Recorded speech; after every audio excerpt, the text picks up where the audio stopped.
السلام عليكم، يعطيكم العافية. اليوم رح نحضر مع بعض أطيب كيكة شتوية، وهي كيكة الفانيلا مع صوص الكاسترد. والغريب والطيب بهي الكيكة إنها بتتقدم سخنة، وإن شاء الله المقادير كاملة رح أنزلكم إياها بصندوق الوصف.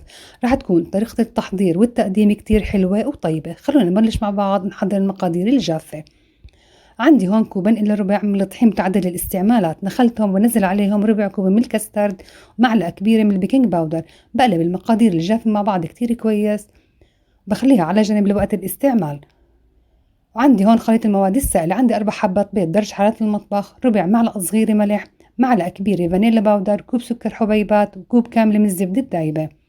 هلا بقلب جميع المقادير مع بعض بالمضرب الكهربائي لحتى يتضاعف عندي خليط البيض يعطيني لون فاتح. البيض صار عندي جاهز، هلا بنزل عليه كوب كامل من الحليب السائل يلي بدرجة حرارة المطبخ، وبخلطه هلا لمدة دقيقة كاملة. البيض صار جاهز، هلا بنبلش ننزل عليه خليط المواد الجافة. الطحين بنزله هون على 3 دفعات، بمجرد ما تدوب وتختفي عندي الدفعة الأولى من الطحين بنزل الثانية والثالثة، وطبعا ما بنبالغ بالخفة لحد يطلع عندي قوام الكيك طري. الكيك صار عندي هون قوامه جاهز، هلا بصب الخليط جوا صينية دهنها بكمية من السمنة والطحين، بوزع الخليط جواتها بالتساوي، وبعود خشبي بعمل حركات دائرية لحتى أفرغ الكيك من الفقاعات الهوائية الموجودة فيه. بدخلها على فرن محمى من قبل على درجة حرارة 180 مدة نص ساعة. الكيك صار عندي جاهز بعد نص ساعة. هلا بنحضر خليط الكاسترد، عندي هون 4 معالق من الكاسترد ممسوحين، أنا هي النوعية اللي استعملتها. بنزل عليهم 6 معالق حليب باودر، ونص كوب سكر حبيبات، ومغلف كامل من الفانيلا باودر. وهلا بنزل عليهم كاسين من المية لدرجة حرارة المطبخ. بقلب المزيج مع باقي المكونات كتير كويس. بمجرد ما تختفي عندي جميع المكونات وتدوب بحط الطنجرة على نار متوسطة، بستمر بالتحريك لحتى يشد عندي المزيج. المزيج عندي هون غلي، بنزل عليه مغلف كامل من الجيمر. الجيمر هون اختياري، بس بنصحكم فيه انه بعطي طعم كتير طيب وقوام كريمي.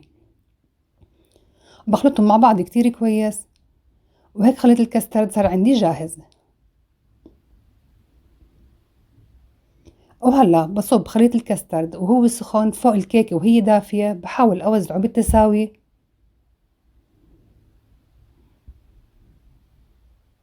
بحاول انزعه على بعض الاطراف لحتى يعطيها منظر جمالي. طبعا قوام الكاسترد انتوا بتتحكموا فيه، بتقدروا تخلوه اخف من هيك.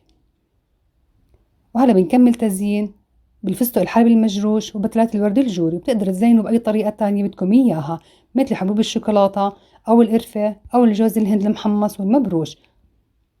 وهون الكيكة صارت عندي جاهزة، وهلا بنقطعها وبنقدمها وهي سخنة. طبعا قوام الكيكة كتير طري بسبب الزبدة اللي أضفنا له إياها، وريحتها كتير طيبة وبتاخد العقل وكتير مناسبة للأجواء الشتوية اللي نحن فيها. بجد كيكة روعة، طعم وريحة ومنظر، بجد كيكة خيالية. كتير بنصحكم تجربوها، وإن شاء الله راح تكونوا راضيين عن النتيجة. شوفوا ما أجمل منظرها وكيف قد إيه إنها طرية. وهون بكون وصلت معكم لنهاية وصفة اليوم. إن شاء الله إنها وصفة راح تعجبكم. إذا وصفتي عجبتكم لا تنسوا تدعموني بلايك وشير، وألف صحة وهنا.